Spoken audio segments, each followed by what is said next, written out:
Boa noite, graça e paz. Alegria muito grande estar aqui, uma honra estar aqui. Obrigado, apóstolo, obrigado aos pastores por esse carinho, por essa recepção maravilhosa. Dizer que a igreja de vocês me inspira muito.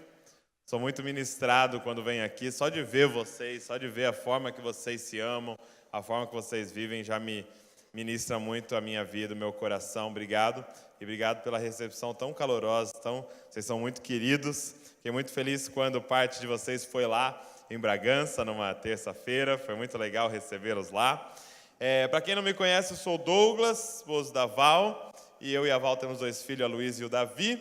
E a gente coordena um movimento chamado Jesus Cop, que agora também é uma igreja lá em Bragança Paulista, é uma família lá em Bragança.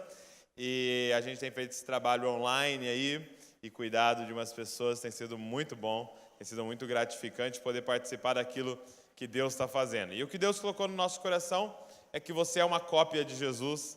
Ele chamou a gente para ser cópias de Cristo na terra. Aonde Ele te plantou para você refletir Cristo naquele lugar. E é isso que a gente tem pregado por toda parte. Não existe nenhum prazer maior do que ver Jesus sendo formado na vida de alguém. Não é verdade? O que vocês mostraram aqui hoje foi isso. Pessoas que têm o caráter de Cristo sendo formado nelas e que estão formando Cristo em outras pessoas e que estão formando Cristo em outras pessoas. E é assim que a gente vai abençoar todas as famílias da terra. Amém? Eu quero ministrar uma palavra para vocês. Abra sua Bíblia em Gênesis, capítulo 1. Gênesis 1.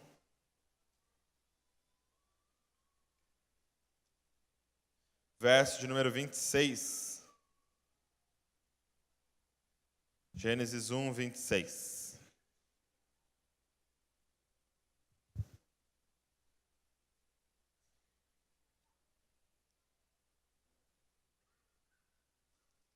Gênesis, capítulo 1, verso 26. Quem achou, diga: eu amo a Bíblia. Eu amo a Bíblia. Quem não achou, diga: eu também. Se você não achou Gênesis, nós vamos duvidar que você ama a Bíblia. Gênesis 1, 26 diz assim, olha. Também disse Deus: façamos o homem a nossa imagem, conforme a nossa semelhança. Tenha ele domínio sobre os peixes do mar, sobre as aves dos céus, sobre os animais domésticos, sobre toda a terra e sobre todos os répteis que rastejam pela terra. 27. Criou Deus, pois o homem à sua imagem, e a imagem de Deus o criou. Homem e mulher os criou. Eu quero passar para vocês um entendimento que transformou a minha vida, transformou o meu casamento, transformou a nossa família e tem transformado a nossa comunidade. Esse entendimento vai transformar o seu casamento. Esse entendimento vai transformar a sua família. O que eu quero que você entenda no decorrer dessa ministração é que essa família, ou essas famílias que iriam abençoar todas as famílias da terra, é um novo tipo de família. E eu queria te mostrar que tipo de família é essa. Queria abençoar todas as famílias da terra, e é um tipo de família que chegou nesse entendimento. No verso número 26, diz assim: também disse Deus, façamos o homem à nossa imagem. Interessante que eu estava uma vez vendo junto com a Val um judeu messiânico, né? E um mestre, um rabino, ensinando sobre esse texto.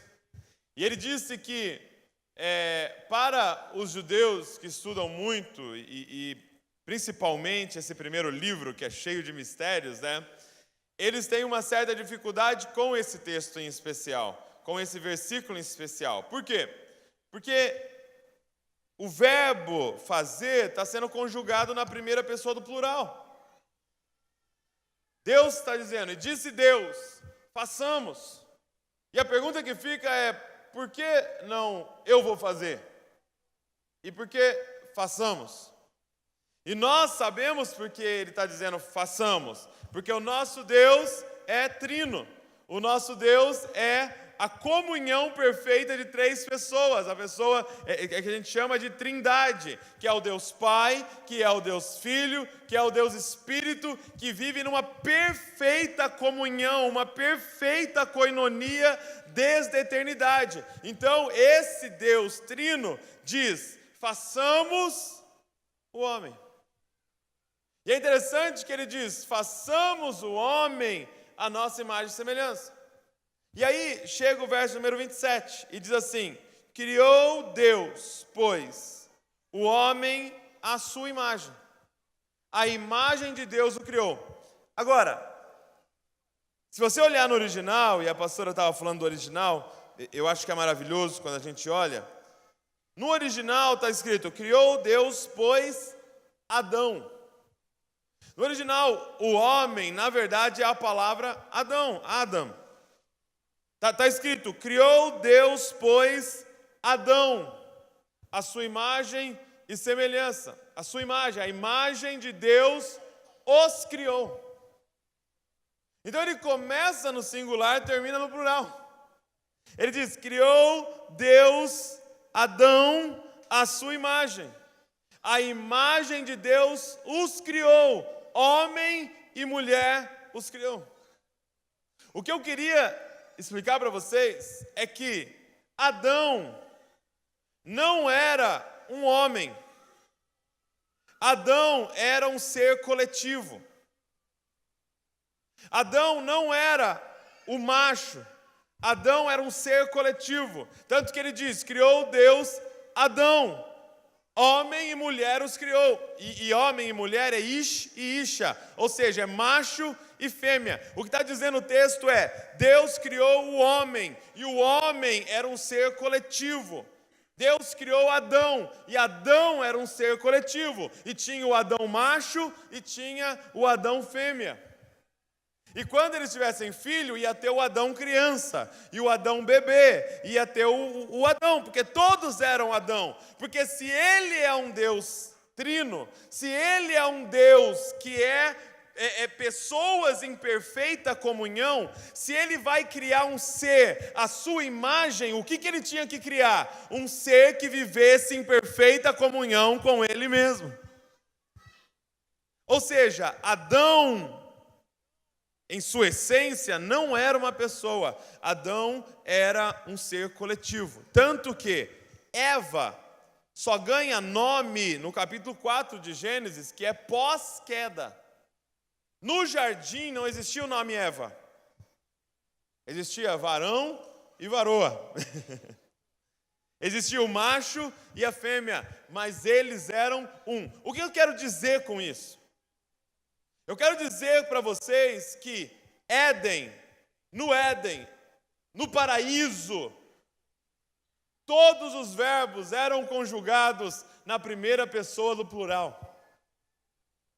Porque o ser que vivia no Éden era um ser coletivo. Ou seja, no Éden eles só falavam nós, no Éden eles só falavam nosso. No Éden eles falavam façamos, no Éden eles falavam comamos. No Éden não tinha eu, no Éden não tinha meu. No Éden não tinha essa é a minha árvore, esse é o meu lugar, essa é a minha fruta e essa é a minha vontade, porque é o que eu quero. No Éden tinha, essa é a nossa vontade, porque esse é o nosso jardim, porque isso é o que nós queremos, porque a felicidade não era baseada no eu, mas a felicidade era baseada no nós. Porque nós fomos criados à imagem de um Deus que diz: façamos. E não eu vou fazer. Façamos. O que eu quero dizer para vocês é que Gênesis capítulo 3, quando Isha, a fêmea, tem um encontro com a serpente, e ela começa a conversar com a serpente, qual é a proposta da serpente para ela? Ei, o que é isso? Para com esse negócio de nós, para com esse negócio de ser um coletivo e se torna um indivíduo. se torna alguém separado. Ei, que negócio é esse de vocês deixarem um ser externo falar para vocês o que é bom e mal? Por quê, gente? Porque a única forma de viver como um só, a única forma de Adão e Eva, o macho e a fêmea, viver como um só, era se eles estivessem em comunhão perfeita, se eles estivessem sendo um com Deus. Porque Deus determinava o que era bom e mal. Adão não determinava, Eva não determinava, o macho não determinava, a fêmea não determinava, era Deus que determinava. Então, estavam os dois lá, e eles chegavam diante de uma situação, e isso aqui é bom ou mal? E aí Deus vinha e falava, isso é bom. Então esses dois diziam, então é bom. Eles eram um. Isso aqui é bom ou mal? Isso é mal. Aí os dois falavam, então isso é mal. Então eles viviam nessa comunhão perfeita, porque um ser perfeito determinava o que era bom e mal. Qual é a proposta da serpente? Ei, para com isso, determina você o que é bom e mal. Quando Eva se desliga, ela se torna um pequeno Deus. Quando Adão come da fruta, ele se torna um pequeno Deus. E agora eles vão dizer o que é bom e mal. E aí, de repente, vai chegar uma situação onde o homem diz, não, isso é muito bom. E a mulher diz, não, isso é mal. Sabe, tipo comida japonesa? Quem gosta de comida japonesa aqui? Levanta a mão assim. Quem odeia comida japonesa? Levanta a mão, tá vendo? Peraí, temos uma divisão nessa igreja já. O que está acontecendo aqui? Comida japonesa é assim, ou você é viciado, e você já está no cartão de crédito comprometido, tão caro, ou você odeia, você quer vomitar aquele negócio quando você põe na boca. É lógico que isso é um exemplo simples de gosto de comida. Mas você imagina quando eles chegaram em questões aonde a cosmovisão da mulher dizia que era bom e a cosmovisão do homem dizia que era mal. É o momento em que eles se separam. E aí já não era mais um casal de nós, era um casal de dois eus.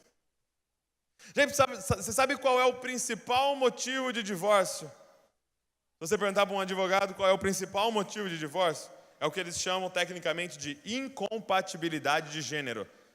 Traduzindo para você, dois eu casado.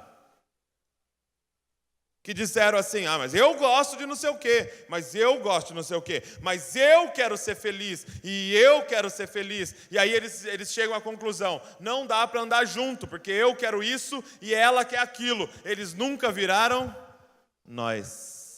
Porque quando você vira nós, não tem mais eu quero e não tem mais eu quero. Só existe o que nós queremos. Porque a gente não pensa mais individualmente, mas a gente pensa como um ser coletivo. Cara, quem está entendendo o que eu estou falando? O que separou macho e fêmea? O que separou o homem e Deus? Diga comigo, pecado. Gente, pecado. Talvez nós não tenhamos noção de quão violento é o pecado. Talvez nós não conseguimos ainda, e eu não sei se um dia conseguiremos, entender de quão violento, de quão terrível é o pecado. Por quê?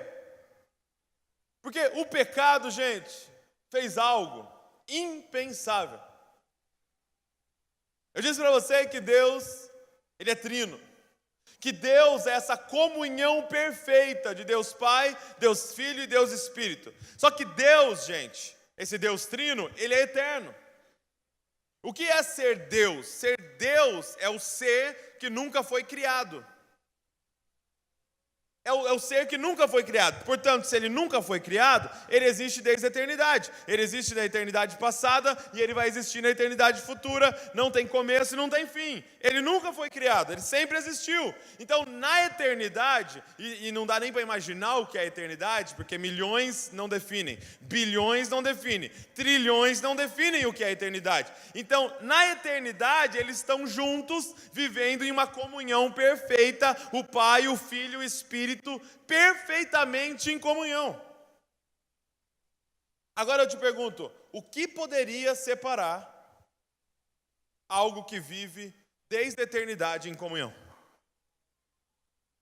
Eu vim dizer para vocês que o pecado é algo tão violento que ele foi a única coisa capaz de separar a Trindade, cara. É o que nós lemos no final dos evangelhos, quando Jesus Cristo está na cruz, o Deus Filho. Ele levanta os olhos e diz: Deus meu, por que me abandonaste? Gente, presta atenção.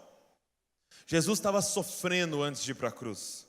Jesus chega a orar: Senhor, se possível, Pai, passa de mim esse cálice. Agora eu te pergunto, você já leu sobre os mártires da igreja?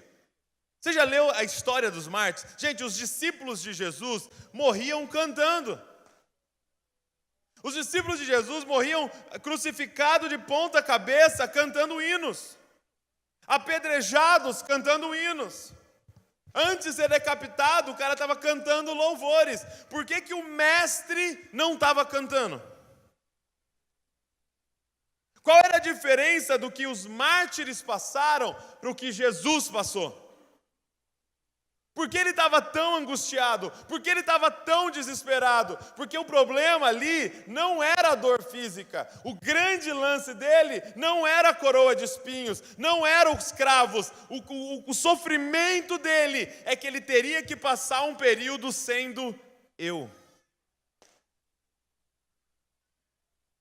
Ele olha para cima e fala: Deus meu, eu não sinto que nós somos nós mais, eu estou me sentindo eu, e não existe maldição nenhuma maior do que me tornar eu. E na cruz do Calvário, Ele se tornou eu, para a gente poder voltar a ser nós. Cara, está entendendo? É como se Deus dissesse: eu não aguento não sermos nós, então eu mesmo vou virar eu, para vocês poderem voltar a ser nós. Você poder olhar para o céu e falar assim: é nós. Porque, gente, se Adão é um ser coletivo, eu vim dizer para vocês que Cristo é um ser coletivo. É por isso que ele é descrito por Paulo como o último Adão. Ele é o último Adão. Ele é o último que veio nos mostrar qual é o plano original de Deus. Ele veio nos ensinar o que é ser humano. Ele veio nos ensinar o que é ser humano. Ser humano é ser Cristo. Cristo é um ser coletivo. Ele disse: vocês são o corpo de Cristo. Jesus é o cabeça do Cristo. Ou seja, o Cristo é esse ser coletivo composto de muitas pessoas. Vocês são Cristo. Todos os que estão nele são Cristo, porque você e ele são um. Quem está entendendo o que eu estou falando? Nós somos Cristo, cara.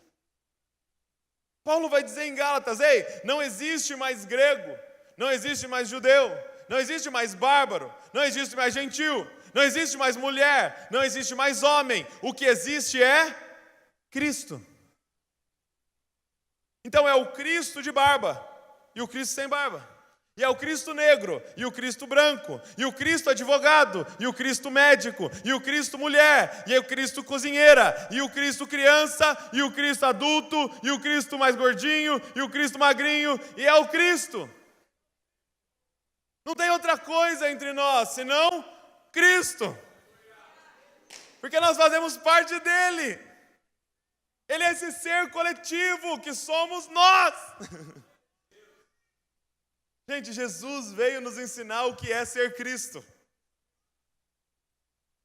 Jesus Cristo veio nos ensinar o que é ser Cristo. É por isso que ele disse: ei, aquele que quiser ser Cristo, aquele que quiser ser meu discípulo, venha após mim. Mas para vir após mim, negue-se a si mesmo, tome a sua cruz e siga-me. O que ele estava dizendo? O que é um Cristo? Como eu identifico alguém que é Cristo, que faz parte desse ser coletivo? Esse alguém é alguém que anda com a cruz nas costas. Agora, o que está pendurado na cruz? Diga comigo. Eu. Para que quem viver? Nós. Ser Cristo é alguém que anda com uma cruz nas costas, com o seu eu pendurado, para que nós possamos existir. Porque ser Cristo é aquele que não busca mais os seus próprios interesses, mas busca o interesse dos outros. Ele fazia a vontade dele? Não. Ele fazia a vontade nossa. Ele fazia o que era bom para ele? Não. Por que quando Satanás fala assim, multiplica essas pedras, transforma essas pedras em pães? Ele, não, cara. Porque o meu poder nunca foi para mim. Meu poder é para o outro. Meu poder é para eu curar o outro. Não para benefício próprio. Porque não existe eu. Existe nós. Ser Cristo é andar com a cruz nas costas, cara. E matar o meu eu. A ponto de poder dizer como o apóstolo Paulo, já não sou mais eu quem vivo. Agora é Cristo que vive em nós, cara. Agora é Cristo, cara. O que é ser Cristo, cara? É aquele que chega em casa não pensando no que ele quer, mas chega em casa pensando no que nós queremos. É aquele que não fica pensando o que é bom para mim, mas fica pensando o que é bom para nós, o que é bom para a família, o que é bom para o casamento, porque deixa o homem, pai e mãe, se une à sua mulher e os dois vira nós, cara.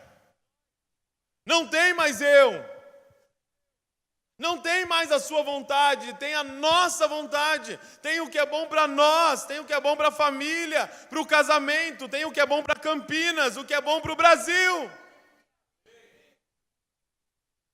O que é alguém andando na contramão com seu carro? Um eu.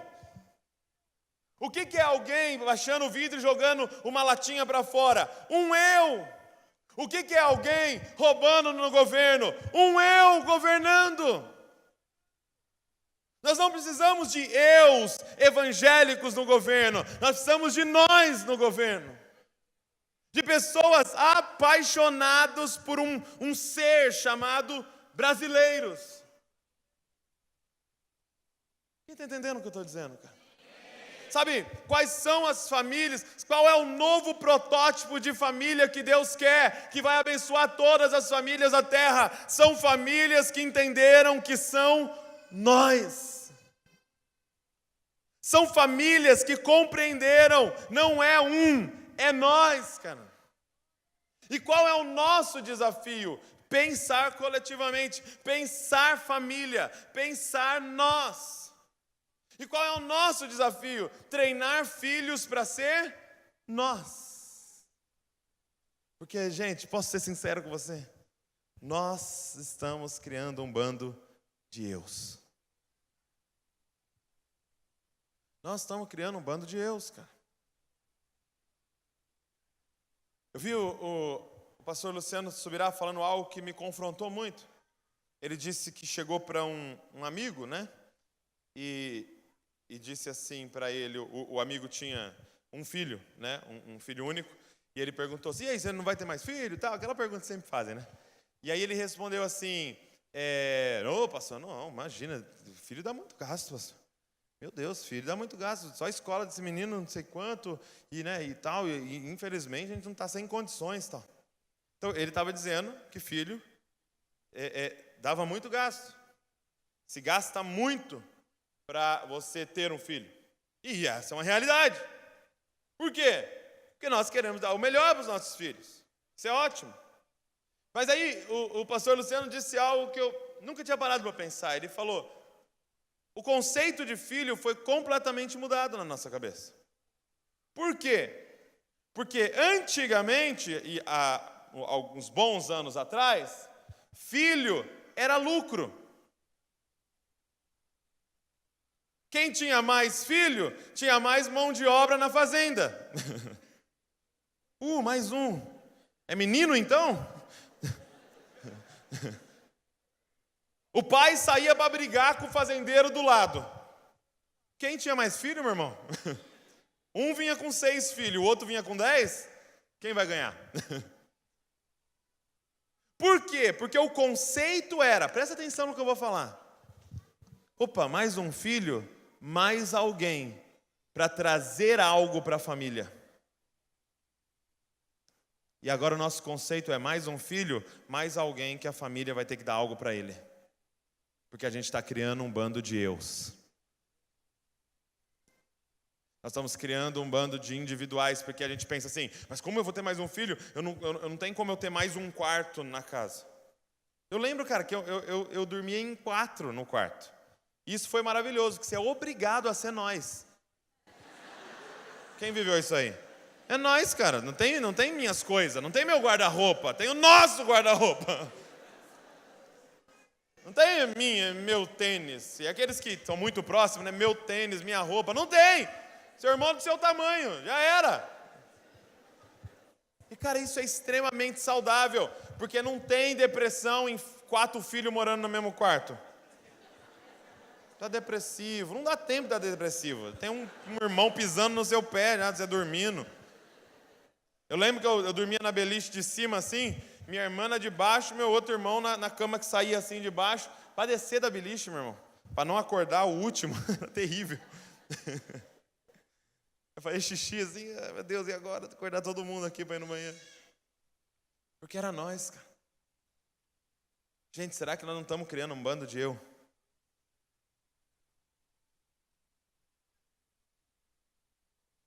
Sendo que todo o conceito do evangelho é nós. Crucifica o seu eu para que a gente se torne nós. Crucifica o seu eu para que vocês voltem a ser nós, cara. Vira para quem está do seu lado e fala assim, é nós, meu irmão.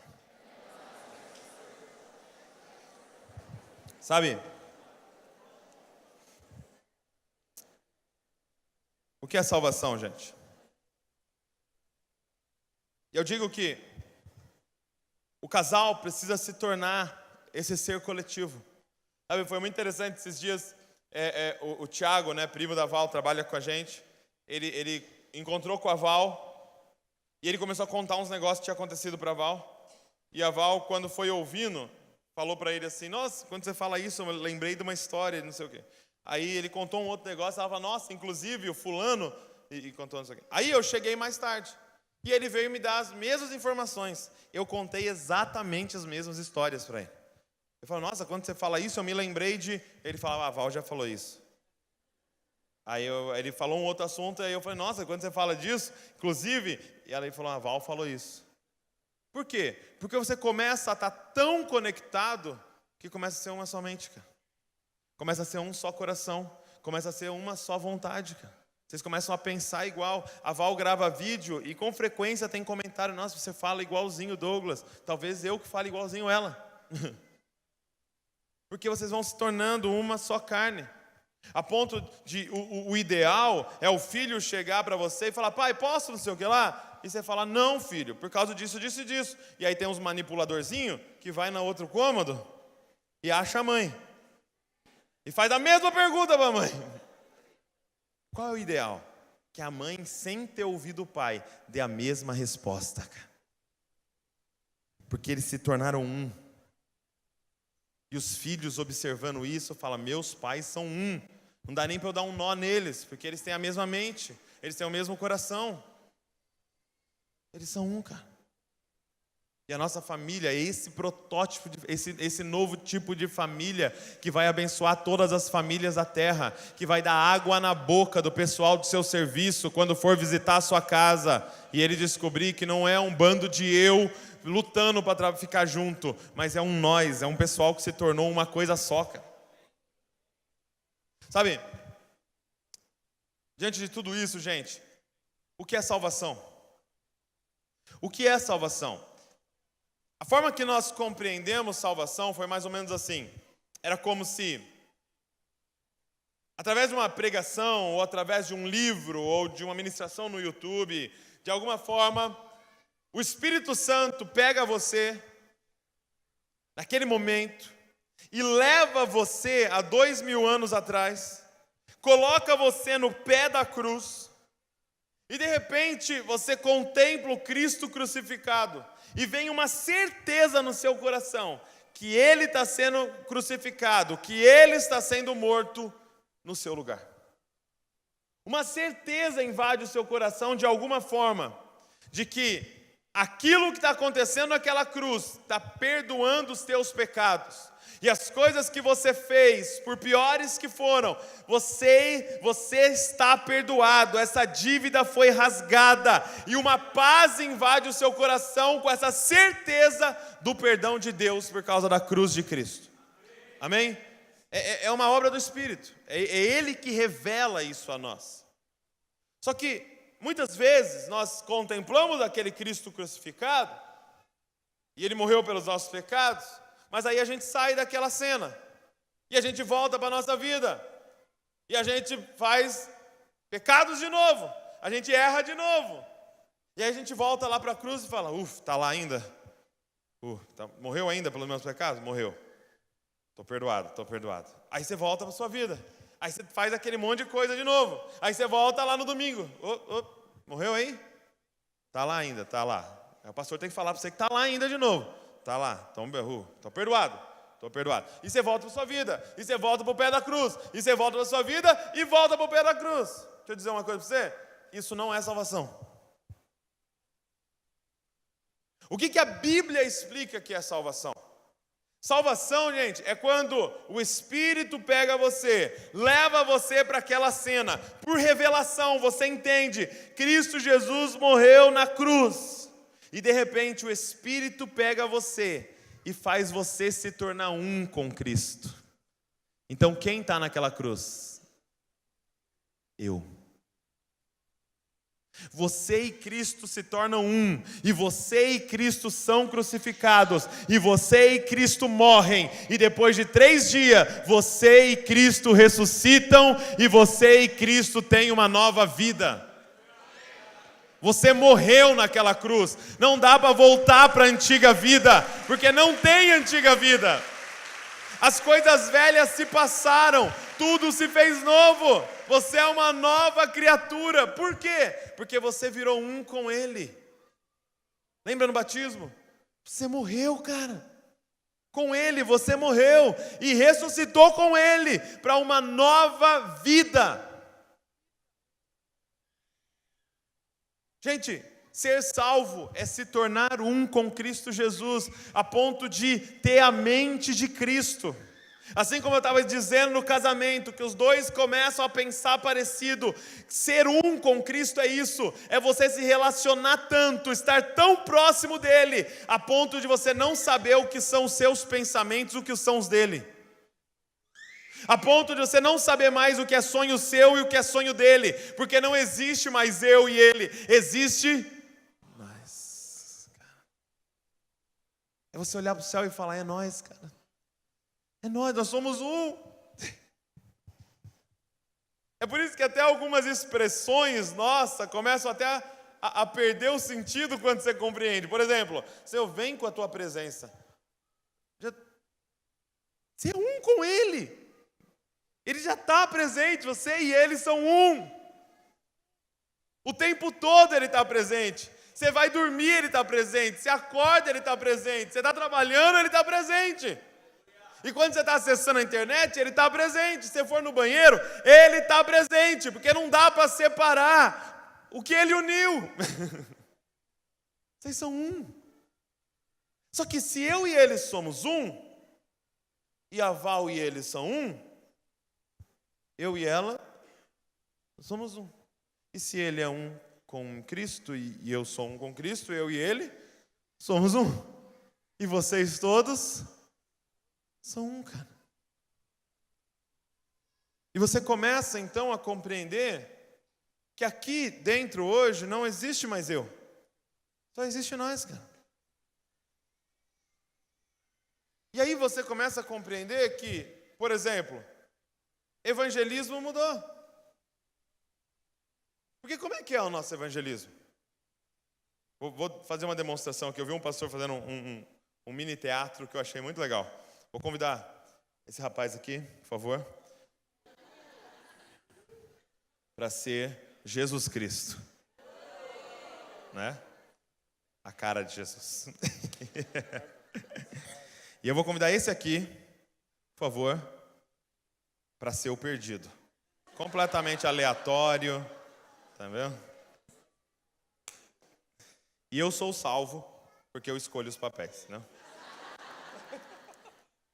Como é que é o nosso evangelismo, por exemplo? O nosso evangelismo, comumente, eu quero apresentar Jesus para o meu amigo lá do trabalho, da faculdade, que não foi salvo ainda. Então, o que eu faço? Eu chego para ele e falo, cara, você precisa ter um encontro com Jesus. Porque você está perdido e você está condenado, cara. E se você não tiver um encontro com ele, você vai ser condenado eternamente. Eu sou salvo, porque eu tive um encontro com ele. Entendeu? E eu quero te apresentar ele, porque ele vai mudar a sua vida.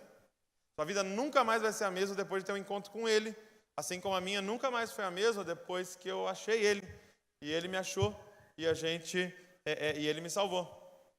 Então eu quero te apresentar ele. Conversem um pouco aí, gente. Esse é o nosso evangelismo. Sim ou não? Agora, diante de tudo isso que eu falei, como é que deveria ser o nosso evangelismo? O nosso evangelismo deveria ser mais ou menos assim. Você numa reunião, você na sua casa fala assim: ô nós,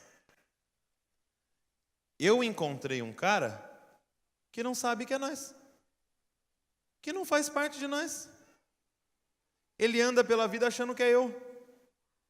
Então, vamos apresentar nós para ele? E aí você chega lá e fala assim: ô, grande eu, você precisa ser salvo, cara. E ser salvo é entender que você precisa fazer parte de nós. Sabe qual é a maldição da sua vida e o que está destruindo a sua vida? É você achar que você é eu. Porque você não foi criado para ser eu. Você foi criado para ser nós, cara. Porque você não foi criado para viver, você foi criado para conviver. Porque não é bom que o homem esteja só, cara, buscando os seus próprios interesses. Mas é bom que o homem ande numa comunidade, que foi para isso que você foi criado, cara, para ser nós.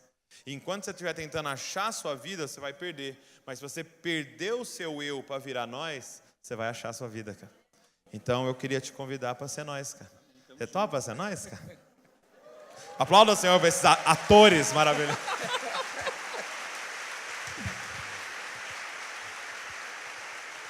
O que é nós, cara? É você entender que lá na sua célula, cara, é nós, cara. Que o convite é esse, para que sejamos um. Jesus deixou a fórmula para que todas as famílias da terra soubessem quem Ele é. Ele disse em João 17, o dia em que eles forem um. Quando eles forem um, o mundo saberá que o Senhor me enviou. Quer pregar para Campinas inteira? Sejam um. Sejam um. Caminhem como um só homem. Tenham o mesmo espírito, o mesmo Deus, a mesma mente. Caminhem unânimes. Sejam um. Mas só tem uma forma: se você decidir matar o seu eu. Acorda, cara, e vai orar. E repara quantas vezes você fala eu e meu na sua oração. E começa a editar a sua oração. Porque quando os discípulos chegaram para Jesus e falaram: mestre, nos ensina a orar. Como ele ensinou os discípulos a orar? Inteira a oração é na primeira pessoa do plural. Porque não existe o meu pai, só existe o nosso pai. Porque não existe o meu pão, só existe o nosso pão. Como não existe a minha tentação, existe a nossa tentação. Como não existe as minhas dívidas, só existe as nossas dívidas. É nós, meu irmão. Nós vamos passar a tentação, é nós. Mas se vai vir pão, é para nós. Você pode se perguntar assim: mas Douglas, eu não existo individualmente? É lógico que você existe individualmente. Olha você aí. Mas, Douglas, eu não preciso buscar me conhecer e conhecer os meus dons. Claro que você tem que conhecer os seus dons. A pergunta é, para que servem os seus dons? Para nós. Na Bíblia você nunca viu ninguém orando pela própria perna. Senhor, cura minha perna. Não existe. Os seus dons é para nós. E o meu dom é para vocês. E o dom de vocês é para mim. Mas Douglas, eu não tenho que buscar, por exemplo, prosperar. É lógico que você tem que prosperar, porque se você enriquecer, nós enriquecemos.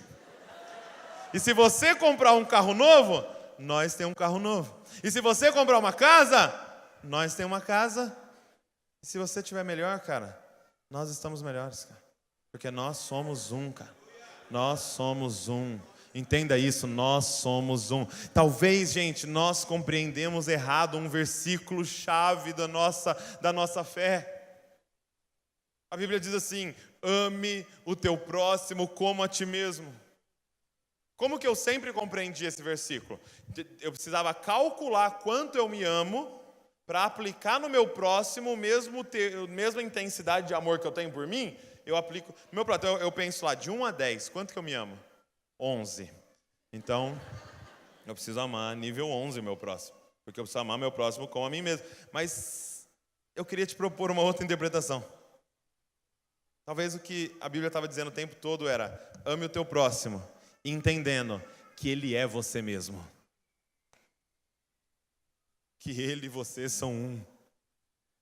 Paulo vai dizer: quem ama a esposa ama o próprio corpo, porque você e ela são um. Não tem mais separação entre nós. Quando eu estou falando mal de você, eu estou falando mal de nós. Quem fala mal de nós? Quem não entendeu ainda que é nós e que acha que é eu. Porque quando uma parte do meu corpo machuca, eu não amputo, eu curo. Ninguém fala assim: ai, machuquei aqui o dedinho, minha unha está encravada, amputa meu dedo aqui, por favor. Alguém faz isso? Não, porque a gente cuida, porque faz parte de nós. Então, se alguém cair em adultério, a gente amputa? Não, a gente cuida, porque faz parte de nós. Quem está entendendo o que eu estou falando, cara? É esse tipo de família que vai mudar todas as famílias da terra. É esse tipo de família que nós fomos chamados para ser. É nós, cara. É nós. Não tem mais eu. É nós. Não tem mais meu. É nosso. Foi muito louco que eu ministrei isso na igreja e tal. E aí eu lembro que eu estava do lado de um menino, Felipe. Menino de ouro, que tem um coração muito ensinável, né? O Felipe Ferini. E eu lembro que eu estava andando assim do lado dele. Aí eu falei assim: sabe quando você pensa alto? Eu falei assim: nossa, não é frio aqui? Aí ele falou assim: quer nossa blusa? Quer a nossa blusa? Portanto, eu termino dizendo para você, com base em tudo que nós vemos, com base em Gênesis capítulo 3, que é o capítulo em que o homem peca. O que é pecado? O que é pecado? E se eu fosse colocar para vocês o que eu aprendi, o que é pecado, com base em Gênesis capítulo 3? Grava isso no seu coração. Pecado é comer primeiro e repartir depois. O que é evangelho? É repartir primeiro e comer depois. A Bíblia diz que a mulher pega do fruto, morde e depois reparte com o marido. Aquilo já foi o início do pecado. E a Bíblia diz que Jesus pega o pão, reparte e depois come. Nós fomos chamados a ser aqueles que repartem primeiro e comem por último, cara. Porque tiveram um encontro com Jesus Cristo e se tornaram um com Ele. Sabe que no final de João, Jesus ressuscita. E Jesus está caminhando com 2 discípulos numa estrada chamada o Caminho de Emaús.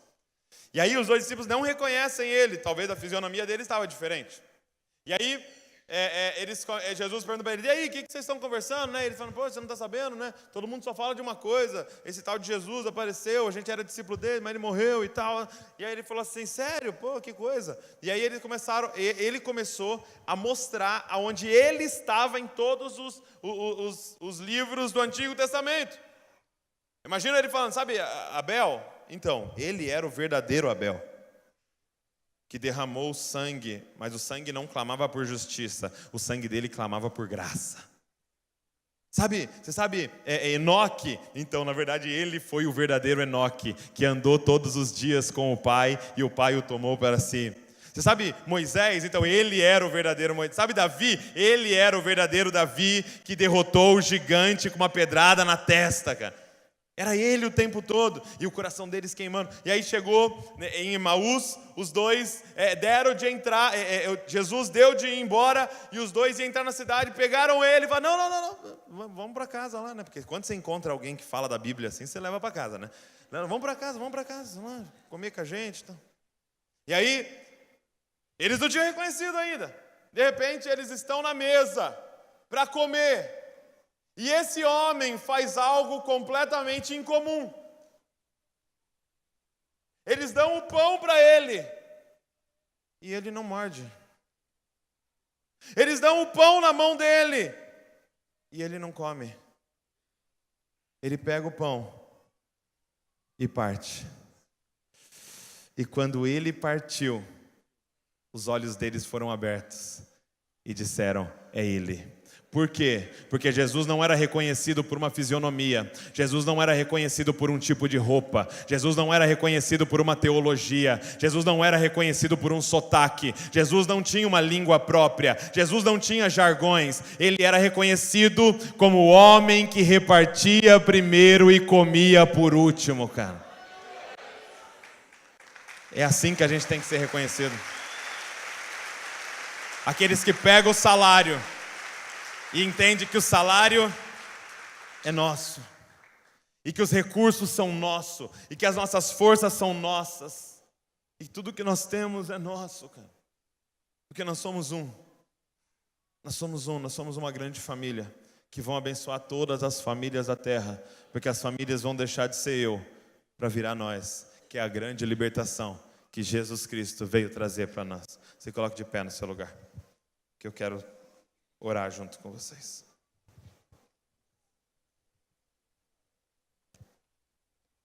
Marido, se você quer o seu casamento transformado, crucifique o seu eu. Esposa, se você quer o seu casamento completamente transformado, crucifique o seu eu. Chega de buscar os meus direitos e o que me vai fazer feliz. Chega, cara. Já não tem mais eu. Você é Cristo. E Cristo é aquele que busca o interesse dos outros em primeiro lugar. Eu vi esse pastor dizendo algo muito engraçado. Esse pastor chamado Paulo Borges, ele disse assim: às vezes, alguns cristãos, né, evangélicos, protestantes, me perguntam assim: pastor, eu posso usar um crucifixo? Tem problema eu usar um crucifixo? Aí ele disse assim: não tem problema, pode usar um crucifixo. Mas eu queria te pedir uma coisa. Pega o crucifixo, leva lá na joalheria, leva uma foto sua e manda pendurar você na cruz. E aí você põe no pescoço um crucifixo com você pendurado nele.